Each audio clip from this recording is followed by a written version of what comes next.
Are you going to a Milsim event and you have no idea what to put in your rucksack? Watch this video to find out what I have in mine.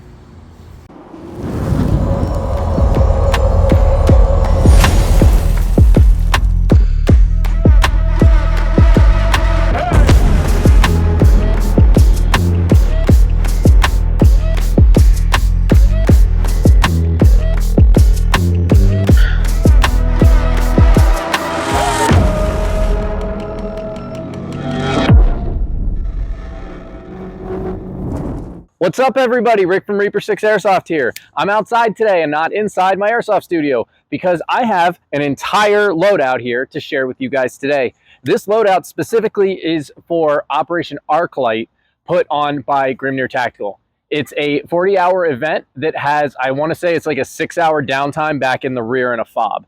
So I've made this loadout specifically for that. Now, first, I'm going to go over my actual airsoft stuff, so my plate carrier, my gun, all that stuff. So if you're really interested in the sustainment gear, go ahead and feel free to skip ahead or watch the whole thing and help my engagement, whichever one. So first, I'm going to go ahead and jump right in. We're going to talk about my plate carrier.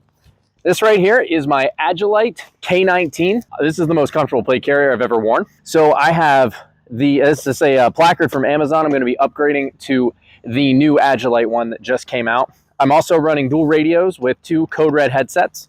I have my radios put in side of the cummerbund here.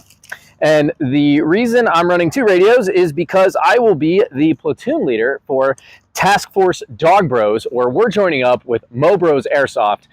And actually, it turned out to be more than just Dog Bros. It became an East Coast Alliance thing, so it's everybody. So on the back of this, I have a knockoff flat pack. I'll be getting a Haley one eventually, or I might just get the Agilite backpack that goes onto this. I don't remember what it's called off the top of my head, but I have one in multicam black and I like it.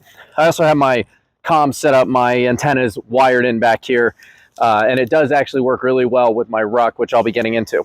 So Agilite K19 with 3 magazines up front. I also have inside here, there is a portable phone charger because I will be running Dragon Force as a platoon leader, so I'll need that. It Velcros in here. I just added a piece of Velcro to it, and then the phone will sit right in here so it can charge all day long.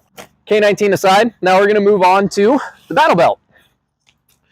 This is my Condor battle belt with a knockoff G-Code magazine carrier here with a little bit of dust in there, with an Aries 150 round magazine. And I also have an HSGI, I want to say this is a water bottle holder right here for my Odin speed loader. And I've rigged it up with a Grimlock right here to hold this tight, the elastic tight, so it won't fall out like it did at Stonebreaker. Thank you to my teammate Bandit for picking it up. Otherwise, I would have lost my good Odin, which would have sucked. I also have a Safariland Glock holster with an Elite Force Glock 19 with a spare magazine that came in clutch at Stonebreaker. You know, nothing too special here. Got my dump pouch, got my extra mag, got my Odin, which is great for reloading on the field.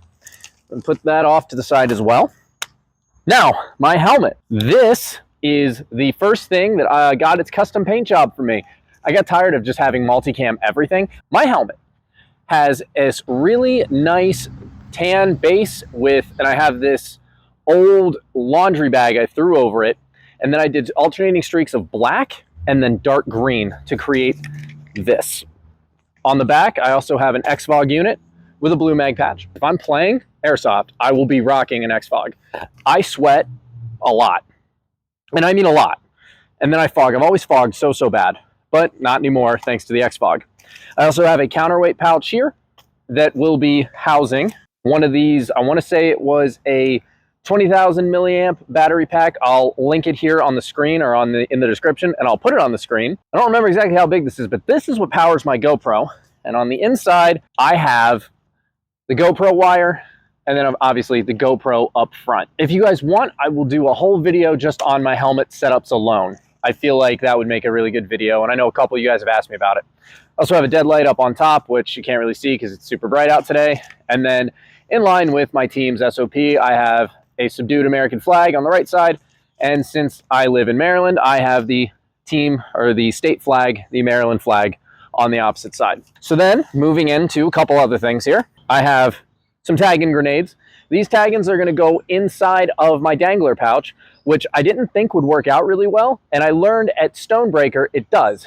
I never noticed them in there at all, so we're just going to put those off to the side. I also have 2 very chewed up green smoke grenades from Enola Gay. If you didn't know, I am an EG affiliate, so go ahead and click the link in the description below if you guys want to check out, all the stuff they have to offer. And if you use the code AFREAPER10, you'll get 10% off your whole order. Stock up. Moving on, for Face Pro, I have from Blue Mag Airsoft, I want to say it calls it like the Tooth Fairy. It's just a piece of mesh with some elastic around it here. And this is pretty nice because if you're wearing a balaclava, you can just put this in right over your face.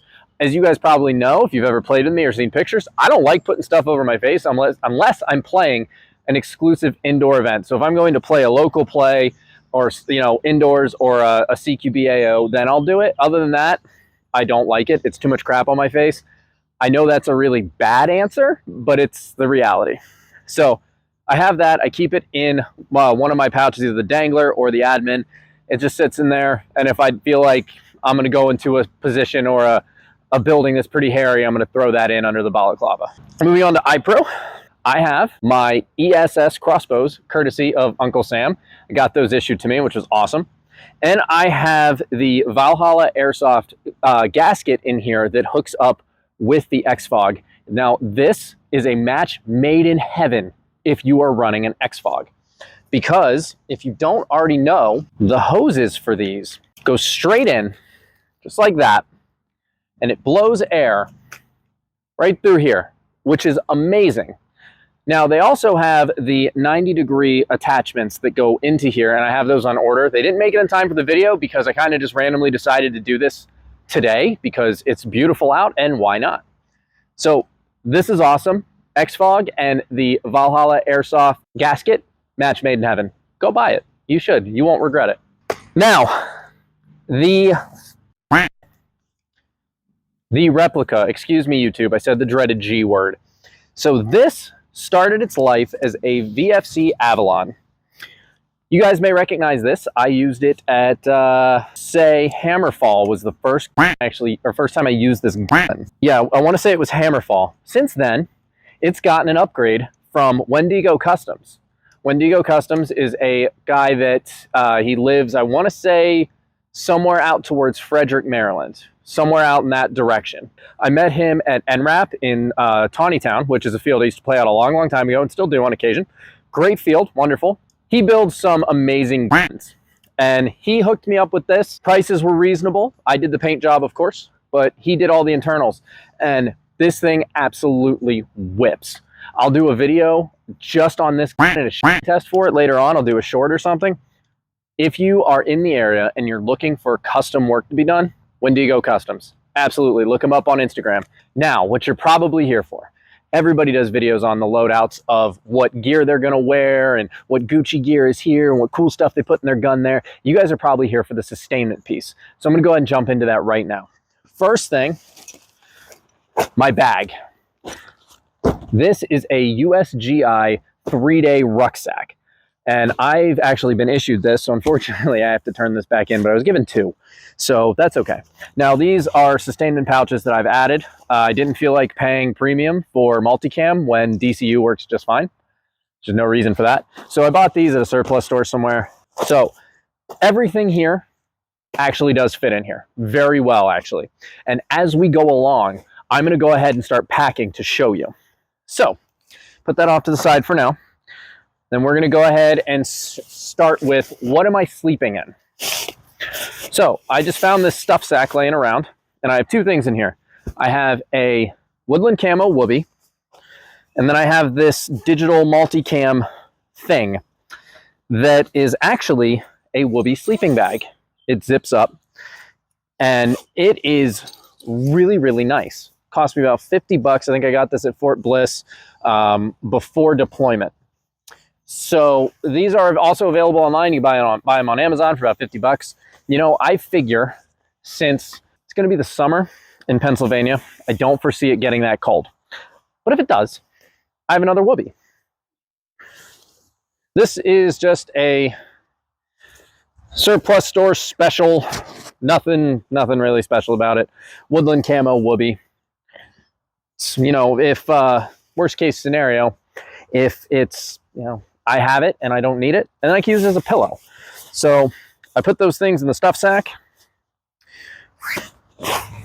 And we're going to go ahead and put that into the ruck. And in it goes. Stuff it all the way down. And now it's sitting right here inside. Next up, I have a Nightcat one-person tent. I want to say thank you to Matty Mo for showing this to me. He actually linked it in the Dogs of War Discord. It was, I want to say it was like 30 bucks and it was on sale when I got it. I think it's like 50 now, but it's a backpacker's tent. So it's small, it's designed for this. And you know, I don't need anything extravagant. I might be sleeping in this thing for 6 hours, or I may not use it at all because I could be on a position all night. It's entirely possible. But for this Milsim event, I'm going to bring it. Normally I wouldn't, because I know a lot of these event organizers don't allow tents, which is great, all well and fine. But for this, I'm going to bring it because of the style it is. So I'm going to go ahead and put that right in here. And I'm actually going to go ahead and put some B-roll right now on screen, showing you guys what it looks like when it's fully put up. Okay, next up, obviously you need a water source. So I'm going to be bringing my Nalgene. This Nalgene, I got this at RFI up in Williston, Vermont, and I put a crap load of stickers on it. This thing's been all over the world with me, literally. I had this in the deserts of Africa on my deployment. This will go right up on top. Next up, MREs, food. Gotta eat, right? Now, normally I would think to field trip these, but I actually have the room in this ruck, and I have it right here.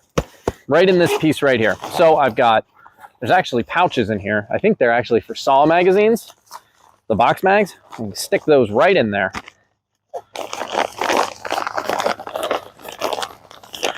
That one's got a little bit of air in it. So, either way, so 2 MREs, boom, food, taken care of. Next, we're gonna put up the ammo. For this event, and as always, at every event, I'm rocking Blue Mag BBs. They're the best BBs out there, best company out there, no question. I'm going to be taking 4 bottles of them, 3 of which are normal, 1 of which are tracers. So there's a pouch, a little divider inside of here, and that's where I'm putting the BBs. I'm doing that so I know where they are. I can easily reach in and get it, and it won't be, you know, I want to have the weight distributed low and on my back. So kind of middle, not really low, but middle, right on my back. Because what I don't want is to put the weight all the way out here and have something pull me down and pull me backwards. So quick disclaimer, I've never done a 40-hour Milsim event before. So what I have done Operation Pine Plains back in 2011, which was 24. Now that was a little different. I was not prepared for that at all because I was 19 years old. But I have done 10 years in the Army Infantry. I'm not anything special. I'm a National Guard soldier. I'm a mortarman. But I know how to survive in the field. Okay? At least for something like this. Again, not anything super special. Just been around a little bit. So, moving on. Ammo is in here. Next up, what am I going to do with this 3rd MRE? I'm going to throw that in my side sustainment pouch right there. Close that up. Actually, before I do that, you got to have coffee, and it's got to be Black Rifle coffee. So I made a deal with one of my teammates. I bring the coffee, he brings the French press. That way I don't have to carry everything. So thank you, Banger, for bringing your French press. Here's the coffee. Go ahead and put that in there with the MRE. Close up the sustainment pouch. Perfect. All right. So in this sustainment pouch over here is where I'm actually going to put the poncho that I have everything laid out on. I'm bringing the poncho so if it rains, I can throw it over me. If it rains, I can throw it over my equipment. So next up, because I'm a platoon leader, my main weapon will not be my rifle. It's going to be a radio because I'm going to be coordinating a platoon of 30 people. So and because of that, I need to bring some extra batteries. So I have 3 Baofeng batteries charged and ready to go. I'm going to put them up here. Right next to that, I'm also going to be putting my lipo sack with batteries. So I have 2 Titan Power stick batteries, one of which will be in the gun. It's Stardex, obviously. They're 3,000 milliamp, 11.1 Titan Powers, wired to Deans. This one's wired to Deans. This one has an adapter. I don't trust myself to actually wire them. The guy at Wendigo Customs actually did that for me. So, yeah, I need to carry extra batteries. One of these will last a whole day, including down to 10-degree temperatures. Ask me how I know that, because I survived Gun Gamer's attrition. And that was freaking cold. That is the coldest, not the coldest I've ever been, but the coldest I've ever played Airsoft in. So these also go up here in the sustainment pouch area, the top sustainment pouch. A can of green gas for my pistol. That actually goes in here with the BBs. And then, because influencer problems, right? I have to have a bunch of power banks. So I have the one power bank in my kit, which is over there. I have only one of these out here to show right now, but I have two of these that go in the back of my helmet. I'm going to be bringing the spare. And what I'm going to do for the second day, I'm going to be pulling this out. Doesn't matter if there's any charge left to it. If there is, great. It can go plug into my phone or something like that. And I'm going to put the fresh one in for the next day. And I'm going to do it before I go to bed. And I'm going to do that because when I wake up in the morning, I'm going to be too groggy and I'm going to get in the fight. I'm going to want to drink my coffee and I'm going to go kick some CFI ass and I'm not going to want to do it.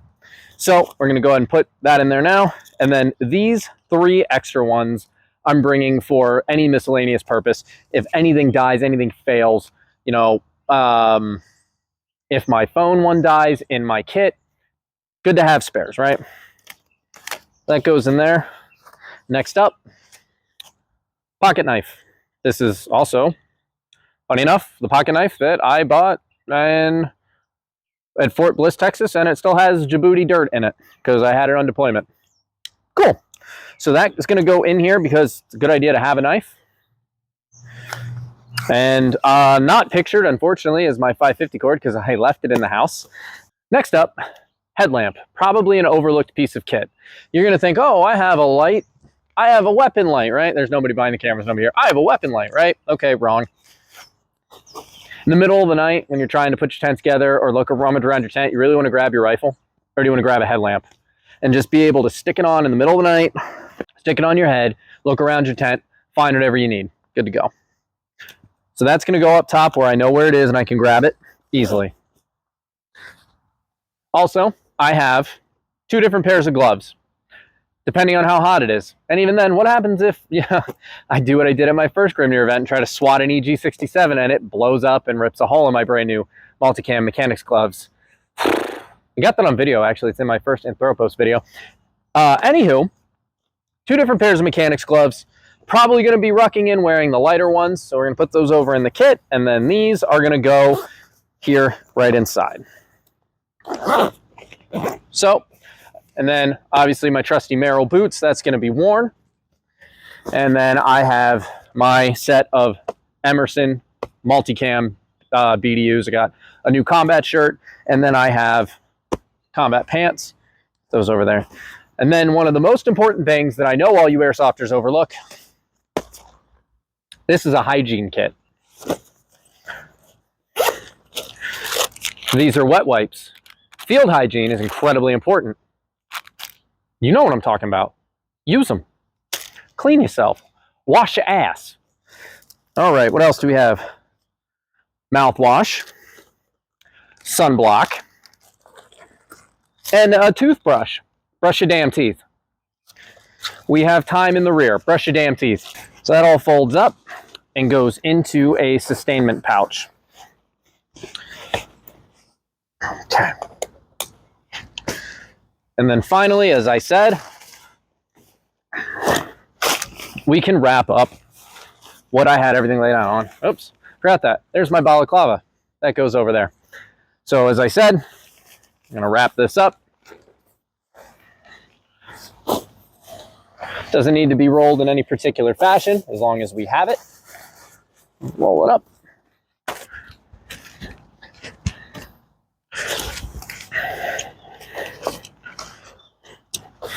And then that around. All right, and it all fits nicely. So, a couple things that are not pictured here. I need a sleeping mat, which I have ordered on Amazon. I'm going to get an inflatable one, so that way, or one that'll scrunch down into a little sack. That way I don't have to put something up on top, because I'm saving this top area for something else. So I'm going to do one of two things. One, I'm either going to ruck in this field chair, or more likely, I'm going to be taking a spare gun and rucking this in. Now, why would I do that? Why can't you just go back to the parking lot, right? Well, in Grimnir Tactical, at this type of event, at their episodes and their operations, you can't do that, which is, I think, a great mechanic. Now, I need to ruck in everything that I'm going to need. And as you saw, everything that was laid out here, minus maybe a few odds and ends, minus my sleeping pad, and I'm sure I'll come up with a few other odds and ends and I'll update them in the description. But everything fits right here in this ruck. And it's really not all that heavy. All the weight is actually, believe it or not, in the BBs. So for a spare gun, I actually don't have it right now. That will be brought to me by Cutthroat, my buddy Cutthroat. He is now on Dark Horse 6, which is a great team. He will be bringing me a Mark 18 that I got from him, and that will be going on here, so that way I have a backup gun.